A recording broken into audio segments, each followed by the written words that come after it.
আপনাদের সবাইকে স্বাগত আমাদের সাধারণ জ্ঞানের এই ধারাবাহিক প্রতিযোগিতামূলক আয়োজন কুইজ শো কুইজ 2024।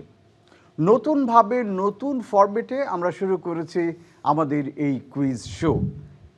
কিভাবে সাজিয়েছি, কেমন করে নম্বর বন্টন করছি সেটা নিয়ে বিস্তারিত আলাপ করব। তবে তার আগে জানিয়ে দিতে চাই আপনাদেরকে যে কোন দুটি দল আজকে বুদ্ধির এ খেলায়, জ্ঞানের এ খেলায় মুখোমুখি লড়াই করবার জন্য হাজির আমাদের স্টুডিওতে।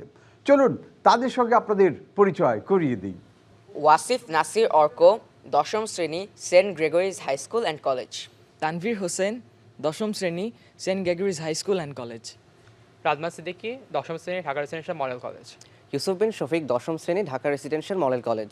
পরিচয় পেলাম, এবারে জানিয়ে দিই আমাদের অনুষ্ঠানের ফরম্যাট। আমরা অনুষ্ঠানকে সাজিয়েছি দুটোভাবে। একটি হচ্ছে বিষয় ভিত্তিক রাউন্ড। প্রথম রাউন্ডে থাকবে বিষয় এবং সেখানে বিভিন্ন বিষয় থেকে আমরা ছবি ভিডিও দেখিয়ে প্রশ্ন করবো। আরেকটা হচ্ছে দ্বিতীয় রাউন্ডে কুইক কুইজ, যেখানে 1 মিনিটে আমরা 10টা দ্রুত প্রশ্ন করব। যে বিষয়গুলো থেকে আমরা প্রশ্ন করবো সেগুলো হচ্ছে বাংলাদেশ, খেলাধুলা, সাহিত্য, সংস্কৃতি, বিজ্ঞান, তথ্য প্রযুক্তি, ভূগোল, ইতিহাস, সাম্প্রতিক বিশ্ব। নম্বর বন্টনের বেলায় যেটা হবে সেটা হচ্ছে যে প্রতিটি সঠিক উত্তরের জন্য থাকবে 10 নম্বর, ভুল হলে জরিমানা 5 নম্বর বিষয়ভিত্তিক রাউন্ডে। আর কুইক কুইজ রাউন্ডে প্রতিটি সঠিক উত্তরের জন্য থাকবে 5 নম্বর, ভুল হলে কোনো নম্বর কাটা যাবে না। বিষয়ভিত্তিক রাউন্ডে এসে যে যারা আগে বাজার চাপবেন তারা সুযোগ পাবেন প্রথমে উত্তর দেবার। আমরা মোট যে কোনো 6টি বিষয় থেকে 2টি করে প্রশ্ন করব, মানে 12টি প্রশ্ন করব। আর কুইক কুইজে এসে আমরা 10টি প্রশ্ন করব।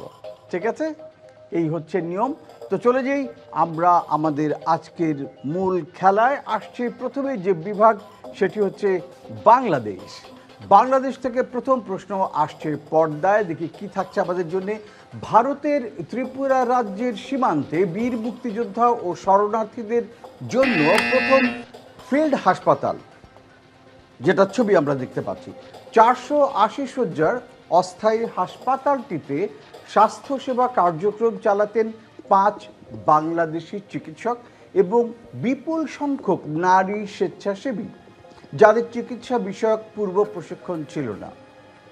প্রধান 2জন ডক্টর এই ফিল্ড হাসপাতাল প্রতিষ্ঠা করেন, যাদের ছবি আমরা দেখতে পাচ্ছি। বাংলাদেশের 2জন বিখ্যাত মানুষ। প্রশ্ন হচ্ছে কোন প্রধান 2জন ডাক্তার এই ফিল্ড হাসপাতাল প্রতিষ্ঠা করেন? সবার আগে বাজার প্রেস করছে ঢাকা রেসিডেন্সিয়াল মডেল। জি, ডাক্তার দুজন ছিলেন জাফরুল্লাহ চৌধুরী ও আব্দুল মবিন খান। ডক্টর জাফরুল্লাহ চৌধুরী এবং ডক্টর আব্দুল মুবিন খান। জি শর কোথায় পড়েছেন, কিভাবে জানলেন? জি, আমরা জাফরুল্লাহ চৌধুরীর কাজ সম্বন্ধে জানি। তার গণস্বাস্থ্য কেন্দ্র বাংলাদেশে কীভাবে সেবা করেছে, কতটা আমাদের গুরুত্বপূর্ণ সেটা, সেই সম্বন্ধে আমরা জানি। এই জন্য এগুলো সম্পর্কে পড়েছেন আপনারা? জি। আচ্ছা, দেখা যাক আমাদের কম্পিউটার কি বলে যে এই উত্তরটি সঠিক কিনা। কম্পিউটার বলছে এটি সঠিক উত্তর হচ্ছে absolutely right, doctor Zafrullah Chowdhury এবং অর্থোপেডিক ও axillary surgeon doctor MA Mubin অন্যান্যদের নিয়ে তারা প্রতিষ্ঠা করেন এই বাংলাদেশ ফিল্ড হাসপাতাল। এবং এই ফিল্ড হাসপাতাল এত বড় অবদান রেখেছিল আমাদের মুক্তিযুদ্ধে যে সেটা বলার মতন না। কারণ সে সময় মুক্তিযুদ্ধে আমাদের মুক্তিযোদ্ধারা আহত হয়ে পড়তেন যুদ্ধ করতে গিয়ে, এবং তাদের চিকিৎসা সেবা ছিল অপ্রতুল। এই ফিল্ড হাসপাতাল তাদের চিকিৎসা সেবা দিয়ে সারিয়ে তুলতেন। এবং এই ফিল্ড হাসপাতালে যে আইডিওলজি, সাধারণ মানুষের চিকিৎসা করা, গরিব মানুষের চিকিৎসা করা, সেই আইডিওলজি, সেই ভাবনা থেকেই পরবর্তীতে ডক্টর জাফরুল্লাহ চৌধুরী তিনি প্রতিষ্ঠা করেন গণস্বাস্থ্য। আপনি একদম ঠিক বলেছেন, সেখান থেকে গণস্বাস্থ্য। এবং এখনও কিন্তু গণস্বাস্থ্যে একেবারে যারা গরিব তারা খুব কম খরচে সেখানে চিকিৎসা সেবা নিতে পারেন। অর্থাৎ যার যা আয় অনুযায়ী তারা চিকিৎসা খরচ বহন করেন। ভেরি ওয়েল ডান। প্রথমেই ঢাকা রেসিডেন্সিয়াল মডেল কলেজ চমৎকার উত্তর দিয়েছেন, পেয়ে যাচ্ছে 10 নম্বর। চলে যাই আমাদের পরের প্রশ্নে, দেখি বাংলাদেশ বিভাগ থেকে কি আছে আমাদের জন্য। পরের প্রশ্ন, বাংলাদেশের মুক্তিযুদ্ধের সময় ঢাকা সেক্টরের অধীনে ছিল ঢাকা, কুমিল্লা, ফরিদপুর এবং নোয়াখালী। চার ইস্ট বেঙ্গল, কুমিল্লা ও নোয়াখালীর ইপিআর বাহিনী নিয়ে গঠিত হয় এই সেক্টরটি। এটা সদর দপ্তর ছিল আগরতলার 20 মাইল দক্ষিণে, যে জায়গাটার নাম হচ্ছে মেলাঘর। প্রশ্ন হচ্ছে, বাংলাদেশের মুক্তিযুদ্ধের সময় ঢাকা কোন সেক্টরের অধীনে ছিল? দুদলই একসাথে বাজার প্রেস করছেন। প্রথমে Saint Gregory's high school. Dhaka sector 2 এর মধ্যে ছিল। 2 নম্বর সেক্টরের অধীনে ছিল ঢাকা, জি তাই তো? জি। আচ্ছা, ঠিক আছে। দেখি একই সঙ্গে ওখানে বাজার প্রেস করেছেন ঢাকা রেসিডেন্সিয়াল মডেল কলেজ। জি, ঢাকা সেক্টর 2 এর অধীনে ছিল। 2 নম্বর সেক্টরের অধীনে ছিল। আচ্ছা, দুদলই একই উত্তর দিয়েছে। দুদলই বলছে যে ঢাকা আমাদের যে 11টি সেক্টর ছিল মুক্তিযুদ্ধের সময়, সেটি ছিল ঢাকা 2 নম্বর সেক্টরের অধীনে। দেখি দুদলের দেয়া এই উত্তর সঠিক কিনা। আমাদের কম্পিউটার বলছে অ্যাবসলিউটলি রাইট, 2 নম্বর সেক্টর। ঢাকা ছিল 2 নম্বর সেক্টরের অধীনে এবং এর অধীনে প্রায় 35,000 গেরিলা মুক্তিযোদ্ধা যুদ্ধ করেছেন এবং 6,000 নিয়মিত বাহিনী এই সেক্টরের অধীনে ছিলেন। তাদের অভিযানে কুমিল্লা ও ফেনীর মধ্যবর্তী যে ঢাকা চট্টগ্রাম মহাসড়ক, সেটা একেবারে নির্মূল করে দেওয়া হয়, যাতে পাকিস্তানি সেনারা এই ঢাকা চট্টগ্রাম মহাসড়ক ব্যবহার করতে না পারে, এক জায়গা থেকে আরেক জায়গায় সামরিক রসদ নিয়ে যেতে না পারে। সেজন্য তারা এই সড়ক যোগাযোগ ব্যবস্থা বিচ্ছিন্ন করে দিয়েছিলেন। Very well done Saint Gregory's এবং ঢাকা রেসিডেন্সিয়াল, দুদলই পেয়ে যাচ্ছেন 10 নম্বর করে। বাংলাদেশ বিভাগ থেকে চলে যাচ্ছি আমাদের পরবর্তী বিভাগে। আমাদের পরবর্তী বিভাগ হচ্ছে ইতিহাস। ইতিহাস থেকে আমাদের প্রথম প্রশ্ন। ইতিহাসে তিনি অন্যতম বিখ্যাত সেনাধ্যক্ষ এবং সেনাপতি। জন্মসূত্রে তার নাম ছিল মঙ্গল গোষ্ঠীগুলোকে একত্রিত করে মঙ্গল সাম্রাজ্যের বিশ্বের কিছু অঞ্চলে তিনি নির্মম ও রক্তপিপাসু হিসেবে চিহ্নিত হন। তবে মঙ্গোলিয়ায় কিন্তু তিনি খুবই সম্মানিত এবং সবার খুব ভালোবাসার পাত্র। আমাদের প্রশ্ন হচ্ছে, যার ছবি আমরা দেখতে পাচ্ছি, যাকে বলা হয় মঙ্গল জাতির পিতা, তিনি কে, কি তার নাম? সবার দুদলে একসাথে বাজার প্রেস করছে। আচ্ছা, আগে Dhaka residential model college. Genghis Khan. Genghis Khan. আচ্ছা, আপনারা বলছেন যার ছবি দেখতে পাচ্ছি, যার কথা বলেছি, তিনি চেঙ্গিস খান, সেন্ট গ্রেগরিজ। জি চেঙ্গিস খান। Genghis Khan. আপনারা বলছেন চেঙ্গিস খান। আচ্ছা, দুদলই বলছেন চেঙ্গিস খান। দেখি তিনি চেঙ্গিস খান কিনা। আমাদের কম্পিউটার বলছে অবশ্যই চেঙ্গিস খান। ভেরি ওয়েল ডান। 1162 সালে চেঙ্গিস খান তার জন্ম হয় এবং 1227 সালে তিনি মৃত্যুবরণ করেন। তিনি ছিলেন প্রধান মঙ্গল রাজনৈতিক সামরিক নেতা, যিনি মঙ্গল সাম্রাজ্যকে সর্বাধিক ভূখণ্ডে নেতৃত্ব দিয়েছিলেন মঙ্গলদের হয়ে। এটা চীন থেকে শুরু করে পূর্ব ইউরোপ পর্যন্ত বিশাল এলাকা জুড়ে বিস্তৃত ছিল। তিনি মঙ্গোলিয়ার বোরজিগিন যে বংশ আছে, সেই বংশে তিনি জন্ম নিয়েছিলেন। তিনি ছিলেন একজন সাধারণ গোত্রপতি, ছোট্ট একটা গোত্রের তিনি নেতা ছিলেন, কিন্তু সেখান থেকে তার নিজ গুণে তিনি একটি বিশাল বাহিনীর নেতৃত্ব দিয়েছিলেন, সেনাবাহিনী তৈরি করেছিলেন এবং তার সাম্রাজ্য বিস্তার করেছিলেন। ভেরি ওয়েল ডান। দুদলই আবার সঠিক উত্তর দিয়েছেন। দুদলই পেয়ে যাচ্ছে 10 নম্বর করে। ইতিহাস বিভাগে চেঙ্গিস খান থেকে চলে যাই আমাদের পরের প্রশ্নে। দেখি কি থাকছে আমাদের জন্য। আমাদের পরের প্রশ্নে আসছেন ব্যাবিলনীয় সভ্যতার প্রথম সম্রাট তিনি। আনুমানিক 1786 খ্রিস্টপূর্বে তিনি প্রায় 282টি আইনের ধারা লিখিতভাবে প্রণয়ন করেন এবং যেসব বিষয়ে তিনি আইনের ধারা লিখিতভাবে প্রণয়ন করেছিলেন, সেগুলোর মধ্যে উল্লেখযোগ্য হচ্ছে পারিবারিক আইন, দোষীদের শাস্তি, সামরিক আইন, নৈতিকতা বিষয়ক আইন, ব্যবসা বাণিজ্য, দ্রব্যমূল্য, এসব সম্পর্কিত আইন। অর্থাৎ একটা আধুনিক রাষ্ট্রে যে আইনগুলো দরকার হয়, সেগুলো তিনি লিপিবদ্ধ করে রেখেছিলেন এবং তার নাম অনুসারে এই আইনগুলোরও নামকরণ করা হয়। প্রশ্ন হচ্ছে যে আমরা কোন ব্যাবিলনের সম্রাটের কথা বলছি, যিনি লিখিতভাবে এই আইনগুলো প্রণয়ন করেছিলেন? বাজার প্রেস করছেন সেন্ট গ্রেগরিজ। হামুরাব্বি, ওনার একটা ছিল হলে গিয়ে কোড অফ হামুরাব্বি, একটা ট্যাবলেটের মধ্যে স্টোন ইনস্ক্রাইব ছিল। এখানে বিভিন্ন ধরনের নিয়মকানুন ছিল, জমি জমা থেকে শুরু করে পারিবারিক খুন বা যে কোনো চুরি চামারি সব কিছু, যে কোনো অপরাধ সংক্রান্ত সেই আইনগুলো সেখানে লেখা ছিল। অনেক ডিটেইলে বলেছে, কোত্থেকে জানলেন এটা? এটা নিয়ে আমি একটু রিসার্চ করেছি। একটু পড়াশোনা করেছেন, বাহ চমৎকার। আচ্ছা দেখি যে যা বললেন সেন্ট গ্রেগরিজ সেটা ঠিক কিনা, আমাদের কম্পিউটার বলছে সেন্ট গ্রেগরিজ দারুণ বলেছেন, একদম সঠিক উত্তর, very well done Saint Gregory's. ঠিক তাই, ব্যাবিলনের সভ্যতার যিনি প্রথম সম্রাট হাম্মুরাব্বি, তিনি এই আইনগুলো প্রণয়ন করেছিলেন এবং সুসংবদ্ধভাবে তিনি লিখিতভাবে পাথরে খোদাই করে আইনগুলো তিনি লিখেছিলেন। এবং আরেকটা কাজ তিনি করেছিলেন যে আইন ব্যবস্থা যেটা সেটাকে তিনি সুসংবদ্ধ করেছিলেন। কিভাবে? আগেকার দিনে হতো যে যদি কারোর বিরুদ্ধে অভিযোগ আনা হতো, ধরিয়ে নেওয়া হতো সে অপরাধী এবং কোনো সাক্ষ্য প্রমাণ কোনো কিছু দরকার পড়তো না, তাকে শাস্তি দিয়ে দেওয়া হতো। কিন্তু হাম্মুরাব্বি বললেন যে না, কারোর বিরুদ্ধে অভিযোগ এলেই তাকে শাস্তি দেওয়া যাবে না, সাক্ষ্য প্রমাণ লাগবে, প্রমাণিত হতে হবে যে সে আসলেই অপরাধী। যখন প্রমাণ হবে তখনই কেবলমাত্র তার শাস্তি দেয়া যাবে। এই যে আইন ও বিচার, এই যে ব্যবস্থাটা, এই যে প্রক্রিয়াটা হাম্মুরাব্বি প্রথম এটা সুসংবদ্ধ করলেন। সেজন্য তাকে বলা হয় যে আইন ব্যবস্থা বা আইন সভ্যতার তিনি পিতা। Very well done Saint Gregory's. 10 নম্বর আপনাদের। সেন্ট গ্রেগরিজ, আপনাদের সাথে একটু গল্প করতে চাই, জানতে চাই আপনাদের ভবিষ্যৎ পরিকল্পনা, আপনাদের শখ এবং আপনাদের স্কুলের বিভিন্ন অ্যাক্টিভিটি। প্রথমে ওয়াসিফ নাসির, আপনার কাছে জানতে চাই যে আপনার স্বপ্ন কি, বড় হয়ে কি হতে চান? আমি অনেক কিছুই করতে যাচ্ছি, মেইনলি আমার লাইক মাল্টিপল ফিল্ডসে যাওয়ার ইচ্ছা একসাথে। কি কি মাল্টিপল ফিল্ড? যেমন ফর এক্সাম্পল আমার আব্বুর ফ্যামিলি, মানে আব্বুর সাইডে উনি ডাক্তার মানুষ, সো আচ্ছা। I want to follow in his footsteps. আমার ভাইও সেম ওয়েতে, but at the same time আমি কিছু বিজনেসও রাখতে চাই। আচ্ছা, বাহ, খুবই ভালো। অবসর সময় কি করেন?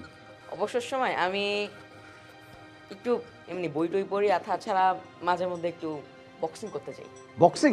জি আচ্ছা, মানে বক্সিং, ফিজিক্যাল বক্সিং, জি। খুব ভালো। শারীরিক কসরত করা খুবই ভালো এবং আপনি যত ফিজিক্যালি ফিট থাকবেন আপনার ভবিষ্যৎ জীবন তত বেটারভাবে আপনি ডিল করতে পারবেন। ভেরি গুড, চমৎকার Wasif, nice to know you. Now Tanvir Hossain, 10ম শ্রেণীর ছাত্র, আপনার কাছে জানতে চাইবো আপনার ভবিষ্যতের স্বপ্ন কি? আমার ভবিষ্যতে আমি সায়েন্স নিয়ে স্টাডিজ করতে চাই।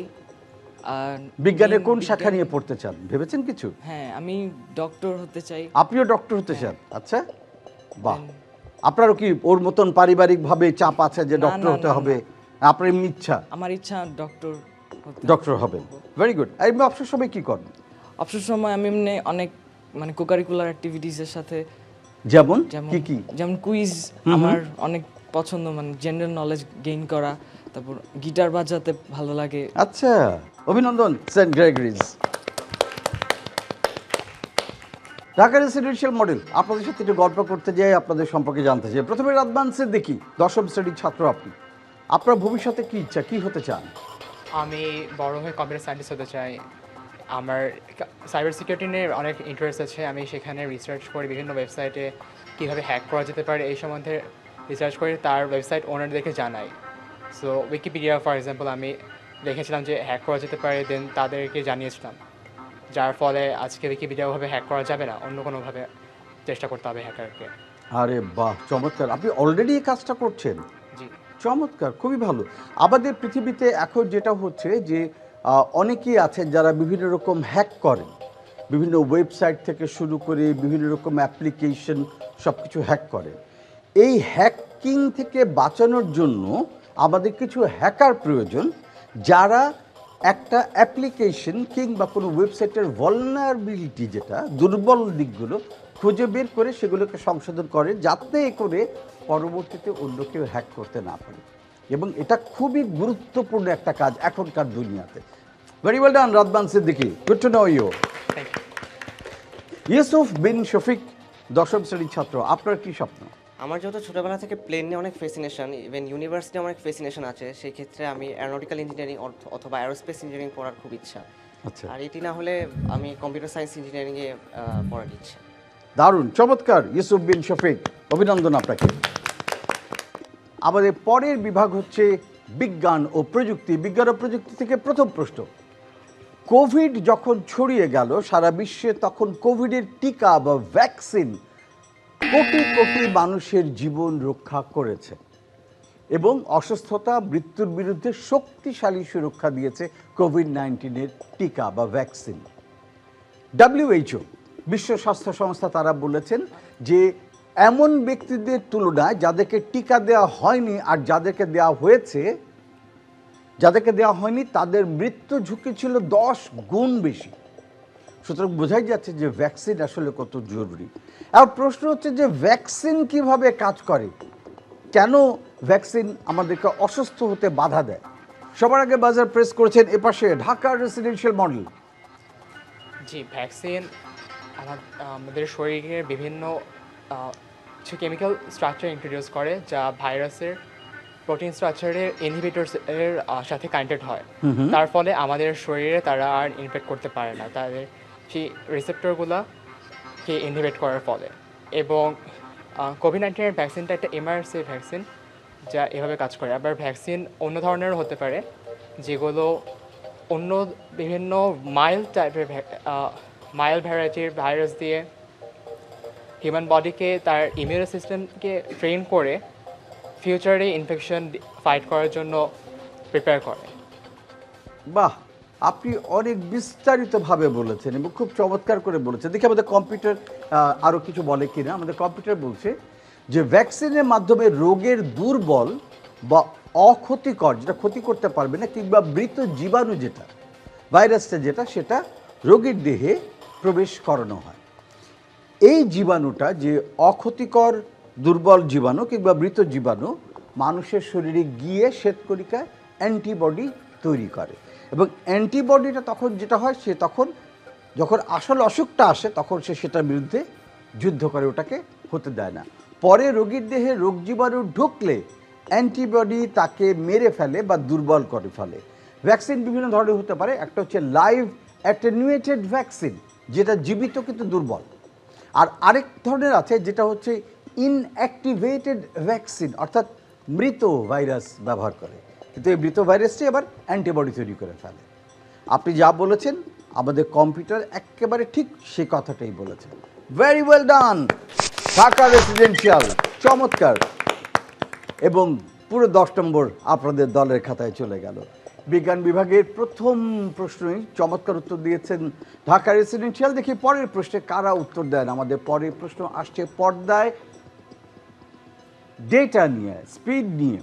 দ্রুততর ডেটা গতি, কম লেটেন্সি এবং আরও নির্ভরযোগ্য সংযোগের জন্য ডিজাইন করা এই ওয়্যারলেস যোগাযোগ প্রযুক্তি।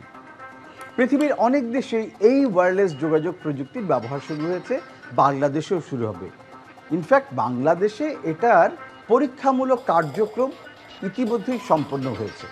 প্রশ্ন হচ্ছে যে আমরা যে ওয়্যারলেস কার্যক্রমের কথা বলছি বা ওয়্যারলেস প্রযুক্তির কথা বলছি, কোন ওয়্যারলেস প্রযুক্তির কথা বলছি? বাজার প্রেস করছেন এপাশে সেন্ট গ্রেগরিজ। সেন্ট গ্রেগরিজ আপনাদের উত্তর।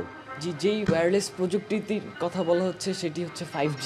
5G, আচ্ছা 5Gটা কি জিনিস আমাকে যদি একটু বলেন।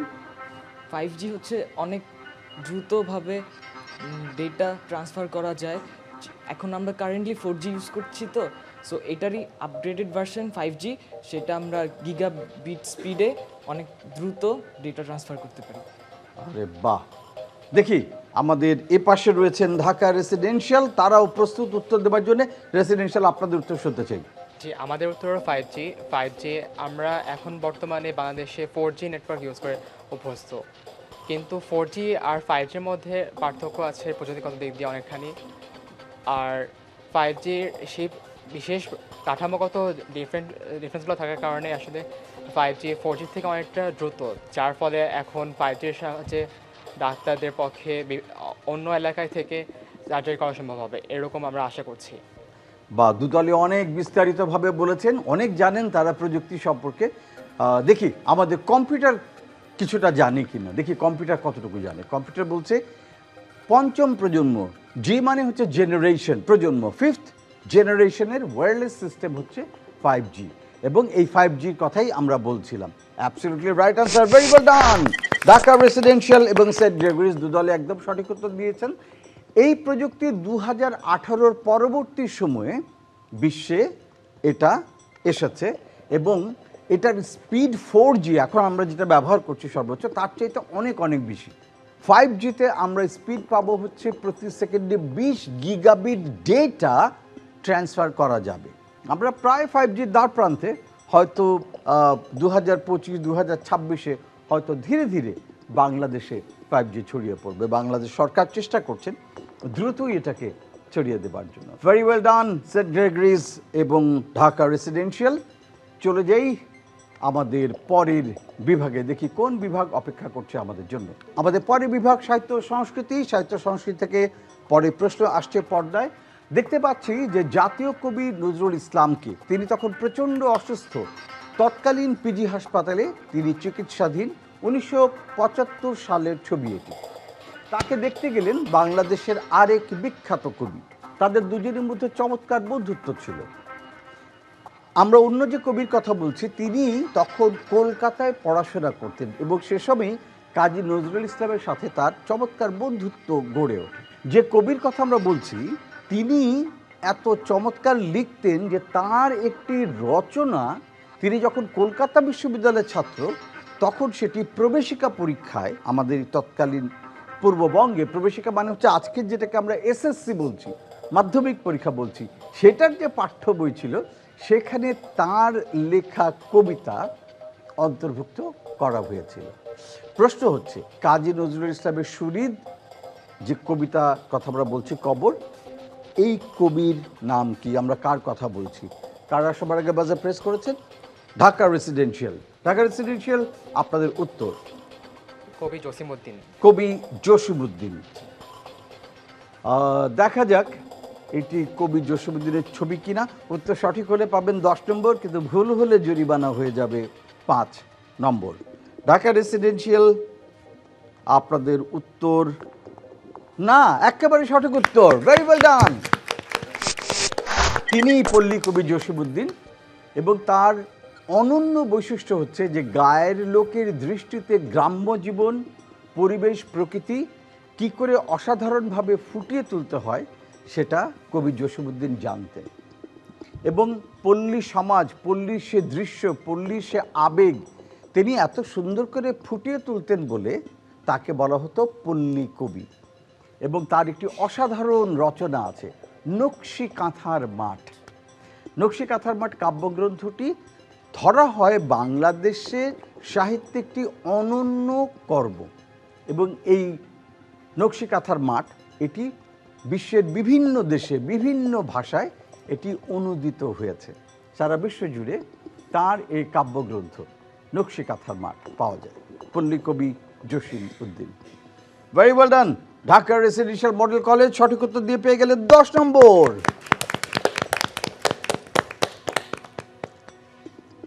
সাহিত্য সংস্কৃতি বিভাগের পরের প্রশ্ন কি থাকছে দেখি আমাদের বড় পর্দায়। লা মিজারেবল ফরাসি এই উপন্যাস 1862 সালে প্রকাশিত হয় এবং বইটিকে 19 শতাব্দীর অন্যতম সেরা উপন্যাস হিসেবে ধরা হয়। এই বইয়ের কাহিনী জুন বিপ্লবের পটভূমিতে লেখা। এটা একজন প্রাক্তন কয়েদি জন ভলজার তার জেল জীবন, মুক্তি এবং আরও কয়েকটি চরিত্রের জীবন সংগ্রাম নিয়ে আবর্তিত। ওয়ার্ল্ড ক্লাসিক্স অর্থাৎ বিশ্ব ক্লাসিক সাহিত্যের যে কটি বই অন্তর্ভুক্ত তার মধ্যে লা মিজারেবল অন্যতম। প্রশ্ন হচ্ছে লা মিজারেবল এই অসাধারণ উপন্যাসটি কার লেখা? খুবই বিখ্যাত উপন্যাস এটি এবং এইসব ক্লাসিক সাহিত্য আমাদের প্রত্যেকের পড়া উচিত।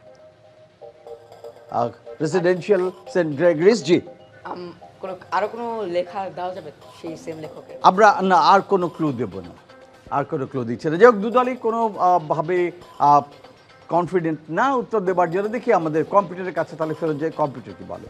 তিনি হচ্ছেন ঔপন্যাসিক ভিক্টর হুগো। এই উপন্যাসের গল্পটা খুব ইন্টারেস্টিং। গল্পটা হচ্ছে যে এটা প্রধান চরিত্র হচ্ছে জন ভলজ। তিনি দারিদ্র্যের মুখে পড়ে রুটি চুরি করেন। তার কাছে অর্থ ছিল না, ক্ষুধার জ্বালায় তিনি রুটি চুরি করেন এবং একজন ডিটেকটিভ তাকে ধরে আইনের মুখোমুখি করেন, তার জেল হয় এবং তার সন্তান থেকে যায়, তার পরিবারের লোকজন থাকে, তার পরিবারের লোকজনের কাছে যাবার জন্য, তার পরিবারের লোকজনকে খাওয়ানোর জন্য, কারণ তিনি একমাত্র উপার্জনক্ষম ব্যক্তি ছিলেন। সুতরাং তিনি জেল থেকে পালিয়ে যান যে না, আমার পরিবারকে আমার টেক কেয়ার করতে হবে। যতবার তিনি পালান ততবার তাকে ধরে আনা হয়, 4 বার তিনি জেল থেকে পালিয়ে যান। এবং যেহেতু বারবার জেল থেকে পালাচ্ছেন, সেজন্য তার সাজা বৃদ্ধি হতে থাকে। 19 বছর পর জেল থেকে ছাড়া পান এই রভলজ। পরবর্তীতে যে ডিটেকটিভ বারবার ধরে জভলজকে কারাগারে প্রেরণ করেছিলেন, তিনি জানতে পারেন পেছনের কাহিনীটা কি, কোন পরিপ্রেক্ষিতে চুরি করতে বাধ্য হয়েছিলেন, কেন বারবার জেল থেকে পালিয়েছিলেন।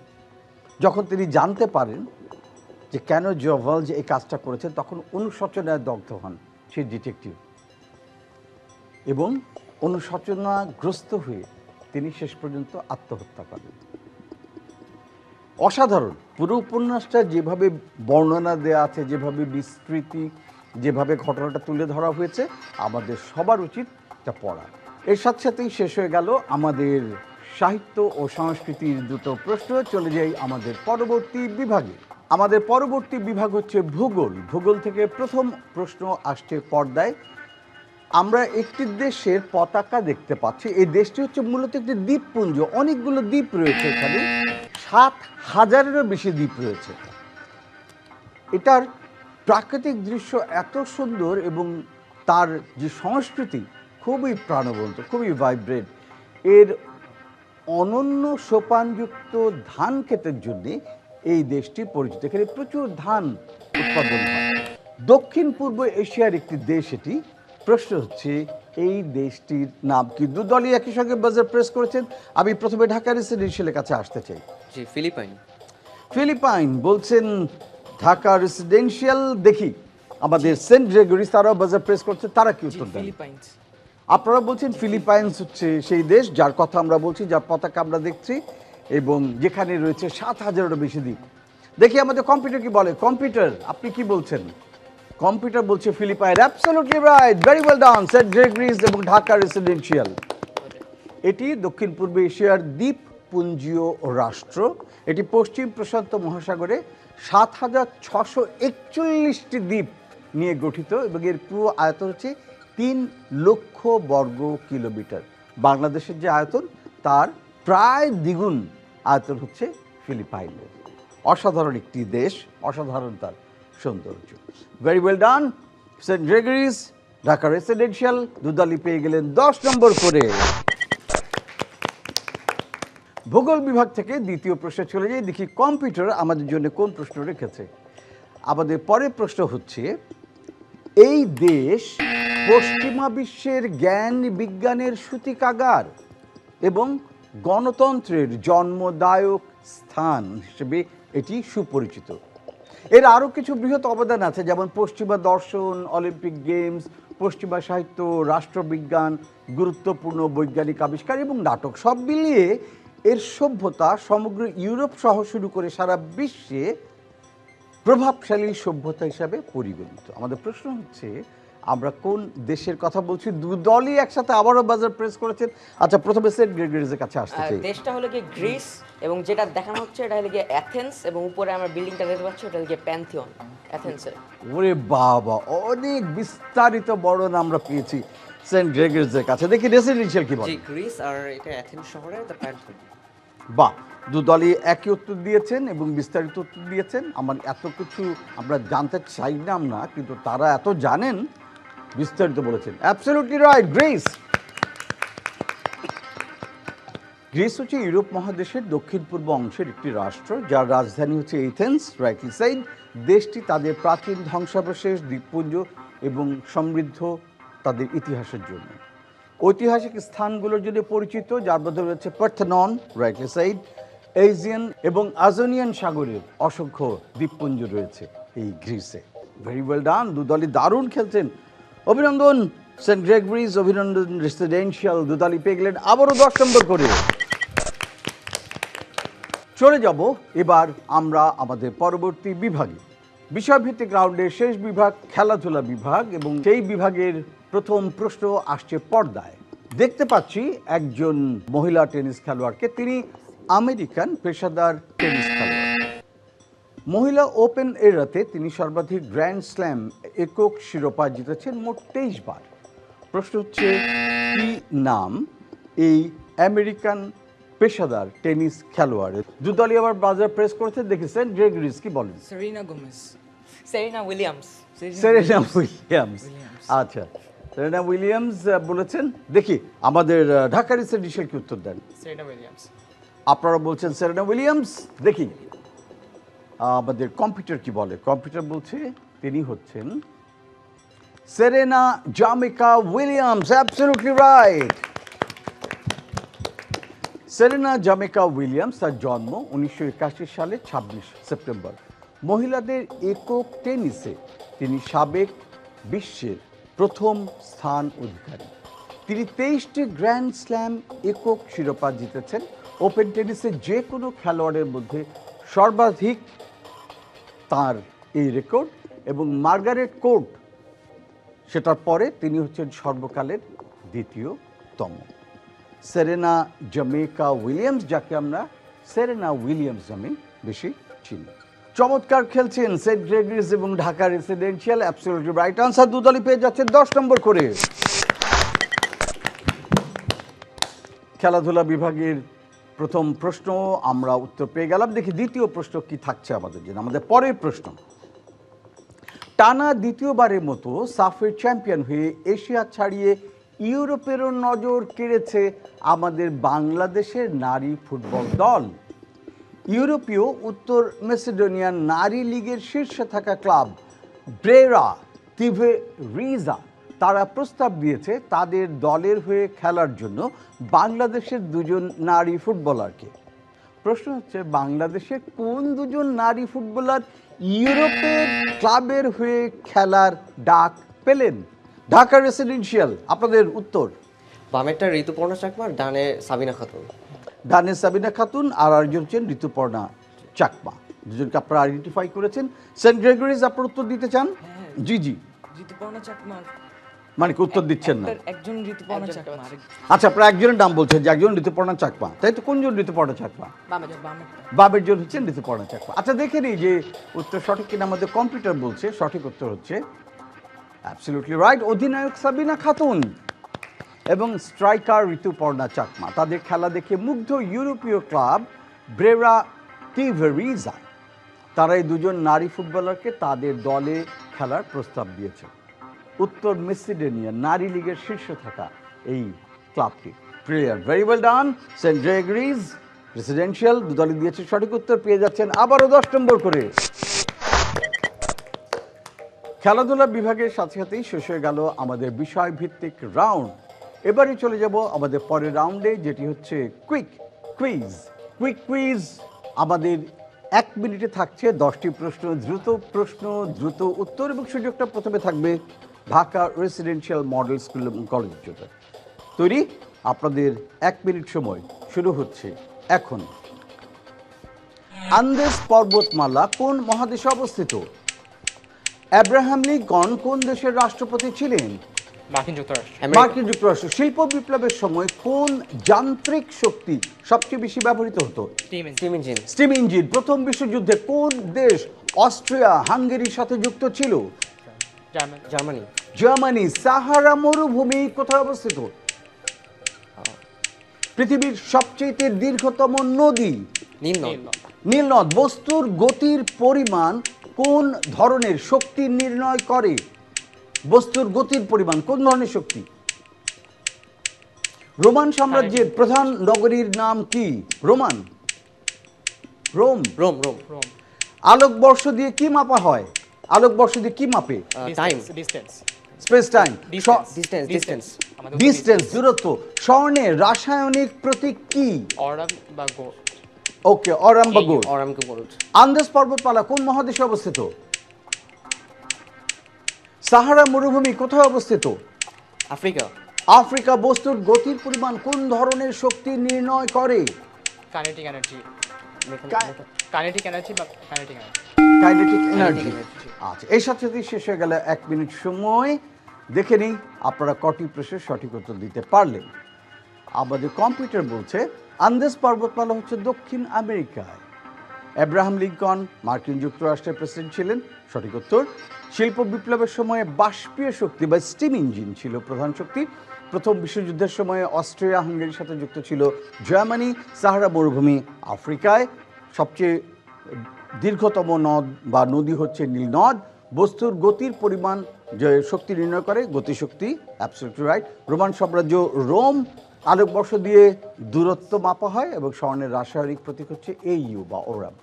Absolutely right. আমরা একটা প্রশ্নের উত্তর পাইনি, তাই না? কিন্তু 9টি প্রশ্নের উত্তর পেয়েছি। অতএব ঢাকা রেসিডেন্সিয়াল আপনারা পেয়ে যাচ্ছেন 45 নম্বর। অভিনন্দন Dhaka residential, very very well done. Saint Gregory's, এবারের শেষ 1 মিনিট আপনাদের জন্য। দেখা যাক কেমন করেন আপনারা। আপনাদের 1 মিনিট সময় শুরু হচ্ছে এখন। পৃথিবীর সবচেয়ে বড় মহাদেশ কোন? এশিয়া। হিটলার কোন দেশের নেতা? জার্মানি। কোন গ্যাসটি গ্লোবাল ওয়ার্মিং এর প্রধান কারণ? CO2। সূর্যের মোট কতগুলো গ্রহ রয়েছে? আপাতত 8। আপাতত 8। মানব দেহের সবচেয়ে শক্তিশালী পেশি কোনটি? Muscle. I have a dream বক্তৃতাটি কে দিয়েছিলেন? I have a dream. দ্বিতীয় বিশ্বযুদ্ধ কোন সাল থেকে কোন সাল পর্যন্ত স্থায়ী ছিল? 1939 to 1945। উদ্ভিদের খাদ্য উৎপাদনের যে প্রক্রিয়া, ফটোসিনথেসিস। ফটোসিনথেসিস। একটি সমবাহু ত্রিভুজের কোণগুলো কত ডিগ্রি হয়? 180। না, প্রতিটি কোণ প্রতিটি 60। 60। চট্টগ্রামের নাম ইসলামাবাদ কে রাখেন? মানবদেহের সবচেয়ে শক্তিশালী পেশি কোনটি? আমি গ্লুকস বলছি। আই হ্যাভ এ ড্রিম, এটির এই কথাটা কে বলেছিলেন? কোন বিখ্যাত নেতা? আই হ্যাভ এ ড্রিম, আবার একটা স্বপ্ন আছে। চট্টগ্রামের নাম ইসলামাবাদ রেখেছিলেন কে?